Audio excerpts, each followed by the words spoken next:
जी senator Kamran Michael साहब। जी शुक्रिया chairman साहब। इससे कबल कि मैं बजट के हवाले से, बजट के दादोशुमार के हवाले से अपनी तजावीज़ जो हैं वो चंद तजावीज़ यहाँ पर पेश करूँ, मैं एक नहायत अहम इशू को पहले डिस्कस करना चाहूँगा। और मैं ये कहना चाहूँगा कि आने पाकिस्तान जो है वो हर पाकिस्तानी को बुनियादी हकूक़ देता है और हर पाकिस्तानी शहरी जो है वो आइन उसके हकूक़ को प्रोटेक्ट करता है। और एक ऐसा अदारा जिसको हम सुप्रीम कोर्ट ऑफ पाकिस्तान कहते हैं, उन हकूक़ की हसूली और इम्प्लीमेंट करने का एक वाहिद सोर्स है। उसे तमाम इख्तियारात दिए गए हैं सुप्रीम कोर्ट ऑफ पाकिस्तान को कि हर बशर, हर बशिंदे की, हर शहरी के हकूक़ का वो तहफ़्फ़ुज़ करे।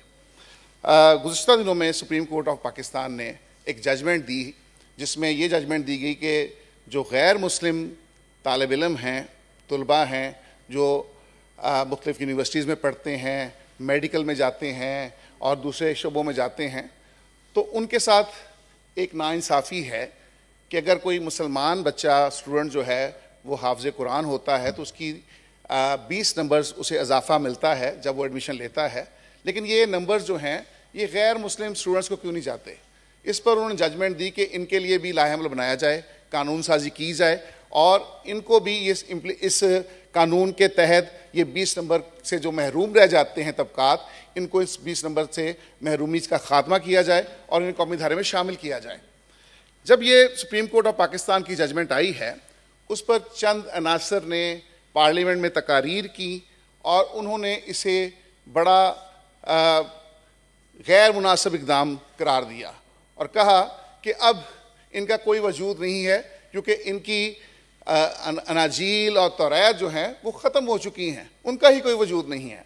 तो ये मैं समझता हूँ बड़ी अलार्मिंग सिचुएशन है। जब पार्लियामेंट में बैठ कर हम ऐसी बात करते हैं तो मैं ये समझता हूँ कि जो खुदा का कानून है, हम सब मानते हैं कि जो इल्हामी किताबें आसमान से उतरी हैं, हम सब उनके फॉलोअर्स हैं, हम मानने वाले हैं और हमारा ईमान है कि उस किताब को जो आसमान से उतरी है ना कोई घटा सकता है ना बढ़ा सकता है। जी सेनेटर साहब। जी मैं सब मैं बात कर रहा था कि हम सब इल्हामी किताबों को मानने वाले लोग हैं और हमारा ईमान है कि इल्हामी किताबों को कोई रद्द नहीं कर सकता क्योंकि ये खुदा की तरफ से उतारी गई किताबें हैं।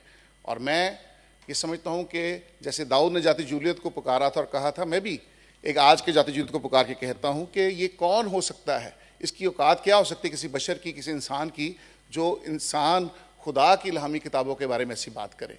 तो मैं ये समझता हूँ कि हमें, अब हम ग्लोबल विलेज में रहते हैं, दुनिया सिमट आई है, हम दुनिया को क्या मैसेज दे रहे हैं, हम अपने पार्लियामेंट में किस तरह की बात करते हैं। तो मैं ये समझता हूँ कि जो खुदा का कलाम है वो कल, आज, बल्कि अब तक यकसा है। वो कल भी था, आज भी है और अब तक रहेगा और जब तक दुनिया कायम व दायम है वो कायम व दायम रहेगा। लिहाजा इस बात में यही सच्चाई है। और फिर उससे बढ़कर बात की जो मैं समझता हूँ किसी भी मज़हब के लिए उनकी दिल आज़ारी का बायस बन सकती है कि इनकी जो किताबें हैं वो तब्दील हो गई हैं। अंजील मुक़द्दस जो है, मैं ये कहना चाहूँगा कि उस शख्स ने अंजील मुक़द्दस का मुताला ही नहीं किया। अगर वो मुताला करता तो मैं समझता हूँ वो जो इंसान उसको पढ़ लेता है, जो खुदा के कलाम को पढ़ लेता है, वो खुद तब्दील हो जाता है। तो हम इस बात को हम मानते हैं और हम समझते हैं कि हम पाकिस्तानी हैं। हम पाकिस्तान का सॉफ्ट इमेज बल्कि ट्रू इमेज दुनिया के सामने पेश करते हैं। हमने पाकिस्तान के उस सॉफ्ट इमेज को, उस खूबसूरत चेहरे को दुनिया के सामने पेश करना है कि हम पाकिस्तान के खैरखा हैं। कहते हैं पाकिस्तान का झंडा जो है 2 रंगों में मिलकर बनता है। जो सफ़ेद है वो अमन की निशानी भी है और तमाम गैर मुस्लिम लोगों की निशानी भी जो पाकिस्तान में रहते हैं। लेकिन सफ़ेद झंडा या सफ़ेद हिस्सा मिलकर हरे के साथ ही पाकिस्तान पूरा होता है। सफ़ेद में अगर धब्बा हो, दागदार हो, उसमें खून के धब्बे हो तो फिर सफ़ेद सफ़ेद नहीं रहता। ये हमारी रिस्पॉन्सिबिलिटी है कि उसे हमें साफ़ सुथरा बनाना है क्योंकि वो पाकिस्तान के परचम का हिस्सा है। हम सब पाकिस्तान का परचम हैं।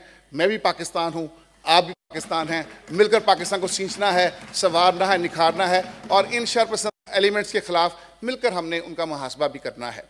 और मैं इस बात के बाद मैं बस 2-3 बातें तो तजावीज़ हैं जल्दी से दूंगा। एक तो बात तनख्वाहों की बात हुई। मैं समझता हूँ कि एकता 16 स्केल के लोगों की तनख्वाहें 35% बढ़ाने का ऐलान किया गया है।